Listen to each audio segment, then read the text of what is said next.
Hello friends, मेरा नाम है हसन सिसोदी। आप देख रहे हैं मेरा चैनल। अस्सलाम वालेकुम दोस्तों। और आज हम बात करेंगे ड्रामा सीरियल जान निसार की 49वीं और 50वीं किस्त के टीजर के बारे में। दोस्तों, शुरुआत कुछ यूँ हुई कि हमारी प्यारी सी बोली सी बाली सी न्यारी सी फिजा अपनी आंखों में आग, दिल में भड़ास, चेहरे पे टैश और लहजे में गरज लिए अपने ससुराल में एंटर होती है। और जैसे ही एंटर होती है तो कहती है कि फराज कहो तुम, फराज अहमद। और बस ये बात होती है कि अब्बा जान नीचे आते हो, कहते हैं कि बेटा यहाँ पर फराज नाम का कोई इंसान नहीं रहता। लेकिन वही बात है कि फिजा कहती है कि फराज है, यही रहता है, आपका बेटा सरफराज और फराज। और बस ये बात होती है कि हमारी अम्मी जान कहती है कि पागल हो गई है लड़की। लेकिन वही बात है कि पागल मैं नहीं हुई, पागल वो कर रहा था हम सबको। और बस ये बात होती है कि सरफराज पीछे से आता है और कहता है कि तुम्हारी इतनी हिम्मत। और बस ये बात होती है कि फिजा एक रापटा लगाती है सरफराज के गाल पे गाल लाल करके कहती है कि घटिया इंसान, मैंने कभी नहीं सोचा था कि तुम ऐसे होंगे। मैंने तुम्हें जो है अपना सब कुछ माना और तुमने मेरे साथ ये क्या, मेरा सब कुछ छीन लिया। और बस ये बात होती है कि सरफराज जो है वहाँ पर चुप हो जाता है। और हमारे बजान कहते हैं कि तुम्हारा ये बेटा है ना, इसने मेरी दोनों बेटियों की जिंदगी बर्बाद की है। मेरी दुआ को जाकर उसने गाना में बेचने वाला यही था। और बस ये बात होती है कि फिजा कहती है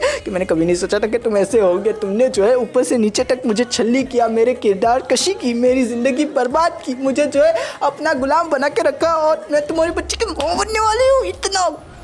इतना कर्व है इस बात में। और बस ये बात थी कि हमारी फिजा का दुख जो है उसकी आंखों से बाहर आने लगा। ले जैसे कहने लगी कि तुमने ये क्यों किया मेरे साथ, तुमने ये करने से पहले जरा नहीं सोचा कि मैं तुम्हारी बीवी हूँ, तुमने अपनी साली के ऊपर लाइन मारी। और बस ये बात होती है कि सरफराज वहाँ पर चुप हो जाता है। लेकिन अब बजान कहते हैं कि बताओ सरफराज ये क्या बोल रही है। और वही बात है कि सरफराज कहता है कि झूठ बोल रही है, झूठ बोल रही है, ये दुआ ही ऐसी है, दुआ ही ऐसी है। और बस ये बात होती है कि पीछे नौशेरवा ये सब कुछ सुन लेता है। तो नौशेरवा अपने गार्ड को करता है इशारा और बस इशारे पे ही जो आती है गन। और गन जैसे ही लोड होती है तो सरफराज कहता है कि आवाज़ कहाँ से है। और जैसे ही वो पीछे देखता है तो नौशेरवा गन लोड किए उसके ऊपर जो है ट्रिगर दबाने के लिए तैयार था। तो बेचारा एक तरफ साइड पे लग जाता है। लेकिन नौशेरवा कहता है कि बोल, क्या बोल रहा था बोल। और बस ये बात होती है कि सरफराज की तो सिट्टी बिट्टी गुम हो जाती है। लेकिन दूसरी तरफ हमारी अम्मी जान कहती है कि ये क्या गुंडागर्दी है, पुलिस को फ़ोन करो, आप कुछ कहिए ना। और बस ये बात होती है कि हमारे पैसे बजान कहते हैं कि हो क्या रहा है। लेकिन वही बात है कि ना, आज कोई कुछ नहीं बोलेगा, आज सिर्फ मैं बोलूँगा। मेरी दुआ को तड़पाया है, तरखाया है, तरसाया है इसने। मेरी दुआ के बारे में कुछ भी बोला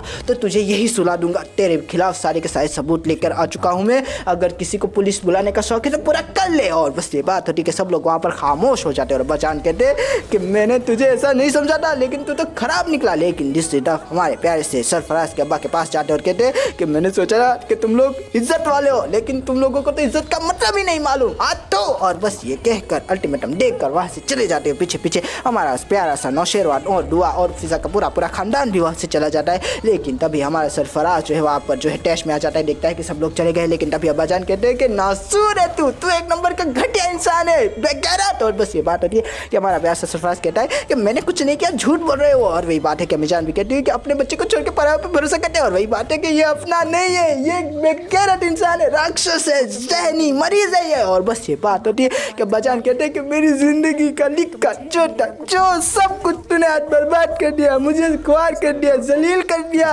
बेगैरा।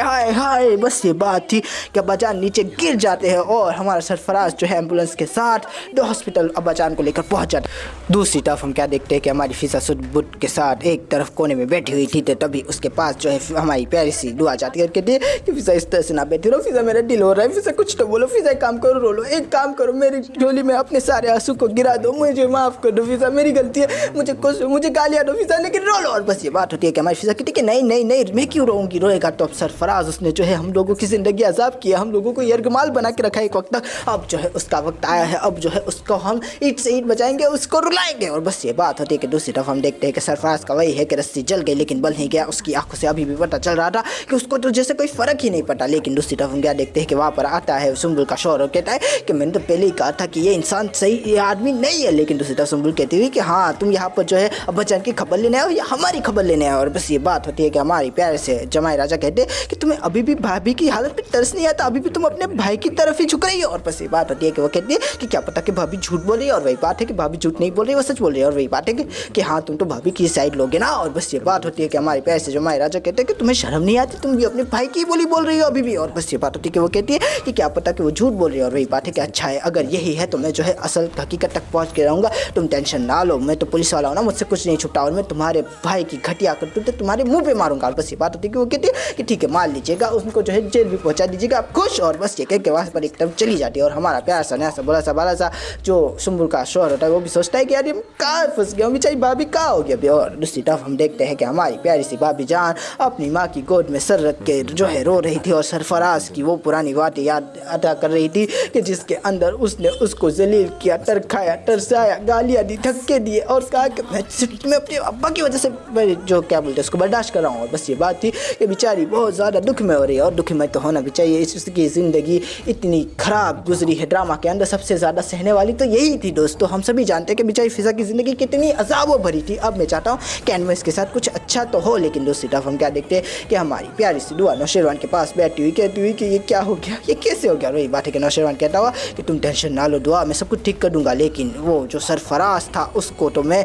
इतनी आसानी से नहीं बख्शूंगा। लेकिन वही बात है कि दुआ कहती हुई कि मैंने सोचा था कि सब कुछ ठीक हो जाएगा, मेरी बेचारी बहन खुश रहेगी उसके साथ। लेकिन वही बात है कि सरफराज जैसे इंसान के साथ भी कोई खुश रह सकता है दुआ। और वही बात है कि दुआ कहती है लेकिन मेरी बहन के साथ इत्मीनान तो था, उसको एक मतलब की छत तो थी, उसको एक आसरा तो था। लेकिन दूसरी तरफ हमारा नौशेरवान कहता हो कि तुमने मुझे क्यों नहीं बताया इन सब चीज़ों के बारे में। लेकिन वही बात है कि क्या बताती कि जिस अहमद फराज की शायरियाँ सुन के मैं लट्टू हुई थी वो और कोई नहीं, मेरा खुद के बहन का घर वाला आए आए आए सर। और बस ये बात थी कि हमारा प्यार सा भोला सा बाला सा नौशेरवान ने हमारी दुआ का हाथ पकड़ लिया और कहने लगा कुछ कहने की ज़रूरत नहीं है दुआ, तुम जो कहना चाहती हो मैं समझ रहा हूँ। तुम कैसे कहती कि तुम्हारा बहनों ही तुम्हारा एक्स लवर था जिसने तुम्हें बेच मारा। और बस ये बात होती है कि दुआ कहती है कि आप मुझे कितना समझते हैं, काश हमारी फिज़ा को भी कोई ऐसा मिलता कि जो उनको समझता। और बस ये बात होती है कि हमारा सरफराज कहता है कि तुम फिक्र ना क्या हमारा नौशेरवान कहता है कि तुम फिक्र ना करो दुआ, मैं तुम्हारी फिज़ा के लिए मुझसे भी अच्छा शौहर ढूंढ के लाऊंगा। और बस ये बात होती है कि हमारी दुआ कहती है लेकिन उसके बच्चे का क्या होगा, उसकी ज़िंदगी का क्या होगा, वो तो बर्बाद हो गई ना। लेकिन वही बात है कि मैं किसी की ज़िंदगी बर्बाद नहीं होने दूंगा दुआ, मुझ पर भरोसा रखो। और दुआ और नौशेरवान हाथों में हाथ लिए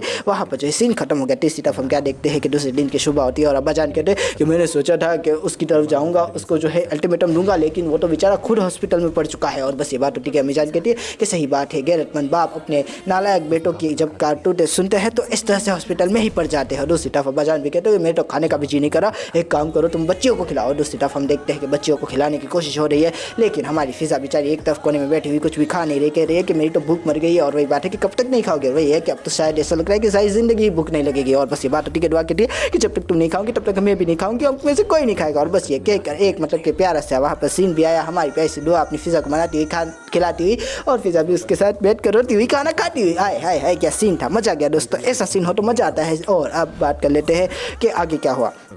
आगे वही बात है कि यहाँ पर जो है गांव में कुछ हालत ठीक नहीं है। हमारी प्यारी से जो नौशेरवान के बड़े भाई हैं उनकी बेटी की कुछ ज़्यादा ही मतलब कि बीमार लग रही है और उनको जो है हर एक हॉस्पिटल में दिखाने के बावजूद वहाँ पर इलाज नामुमकिन हो गया है। तो कुछ डॉक्टर्स ने लिख दी है पर्ची और वही बात है कि अभी इसको लेकर जाना पड़ेगा। लेकिन दूसरी तरफ हमारे अब्बा जान कहते हुए कि मैं नहीं जा सकता क्योंकि मेरी जो तबीयत है वो इस बात की इजाज़त नहीं देती। और वही बात है कि हमारी पैसी अम्मी जान कहती हुई तो फिर क्या करें, यहाँ पर किसी को बुला ले। और वही बात थी कि अब्बा जान कहते हुए कि नहीं नहीं नहीं, मैं अपने बच्चे के लिए इतना ज़्यादा रिस्क नहीं ले सकता है, काम करो तुम जो हो बहू के साथ अभी जाओ। और बस ये बात होती है कि अम्मी जान कहती है कि काम, लेकिन मैं आपको छोड़ के कैसे जा सकती हूँ। और वही बात है कि कश्माला कहती है कि आप फिक्र ना करें, वहाँ पर दुआ नौशेरवा भी तो है ना, आप मेरा जो है वहाँ पर बंदोबस्त करवा दे, गाड़ी बुक करवा दे, मैं जो है वहाँ पर चली जाती हूँ बच्ची को लेकर। और बस ये बात होती है कि हमारी प्यारी सी बहू का शहर जाने का प्रोग्राम बन गया। और दूसरी तरफ वो जो है हमारी नौकरानी को इशारे करती हुई कहती हुई कि अब डील डन करो, अब तो वहाँ पर जाके जो है ज़िंदगी भी बर्बाद करेंगे दुआ की। लेकिन दूसरी तरफ हम क्या देखते हैं कि हमारा जो सरफराज है वो भी जो है कुछ अभी भी सुधरा नहीं है, बस दवाई लेके अपने घर को आता हुआ। लेकिन अब्बा जान कहते हैं कि बेगैरत घर के अंदर कदम मत रखो। और वही बात है कि तो बच्चा है हमारा, आप तो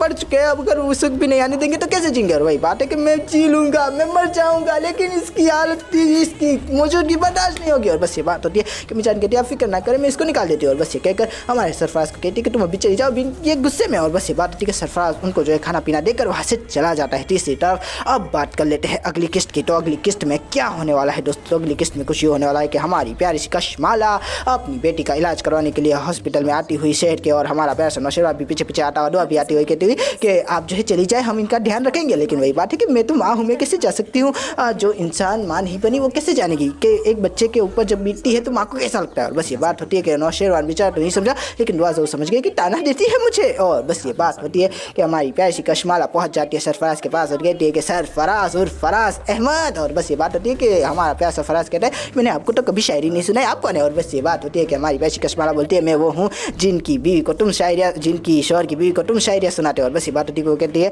कि तुम जो है मेरा काम करो, मैं तुम्हारा काम करूँगी। और बस ये बात होती है कि हमारा फराज तो वैसे ही पैसों के आगे बिछ जाता है, तो कहने लगा कि मैं करूँगा ना आपका काम। और वही बात है कि उसके बकाया पैसे दिलवाने के लिए और उसके अब्बाजान के ऊपर जो मतलब कि हार्ट अटैक का बोझ पड़ा है, और ऊपर से वो बाहर करूँ तो भी वो मतलब कि फिज़ा का शौहर ही है ना, तो इसीलिए जो है नौशेरा उसको कुछ पैसे देने के लिए बुलाता हुआ। लेकिन वही बात है कि वो जिस तरह से सांप जो है डंक मारना नहीं छोड़ता, बिच्छू जहर डालना नहीं छोड़ता, उसी तरह से सरफराज भी गुलाटियाँ मारना नहीं छोड़ रहा। और कह रहा है कि जो भी कहे नौशेरवा साहब, बीवी वो भले ही आपकी हो लेकिन पहले नसीब में मेरे थी। और बस ये बात थी कि नौशेरवा अपने बंदूक की नली अपनी सरफराज की तरफ घुमा देता है, लेकिन सरफराज के पीछे जो है कुशमाला का हाथ है, तो इतनी आसानी से उठे ना डरने वाला है और भी ज़्यादा नौशेरवा को गुस्सा दिलाएगा। कहेगा कि मेरे पास जो है मैसेजेस है, वीडियोस है, सारी बातें हैं जो कि मैं उससे किया करता था। सोचो नौशेरवा, अगर मैंने ये आया कर दी तो तुम किसी को मुँह दिखाने के लायक नहीं रहोगे। और बस यहाँ पर जो है बात खत्म। ऊपर से जो है वो फिज़ा का जो है घर वाला भी तो है ना, तो इतनी आसानी से मार भी तो नहीं सकते उसे, तो इसीलिए जो है बेचारा नौशेरवा सिर्फ बंदूक दिखाएगा लेकिन कुछ कर नहीं पाएगा। तो उसी तरफ हम देखेंगे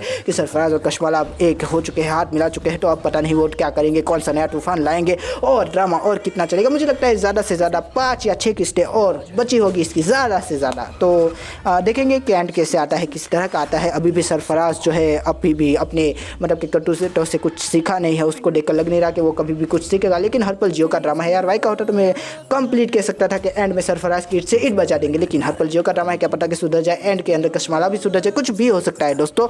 तो देखेंगे कि क्या होता है, क्यों होता है, किस तरह से होता है। तब तक के लिए खुदा हाफिज़, थैंक यू, अपना ध्यान रखिएगा, फिर मिलेंगे, थैंक यू। और काफ़ी मज़ेदार ड्रामा आ चुका है, ये भी कहना पड़ेगा।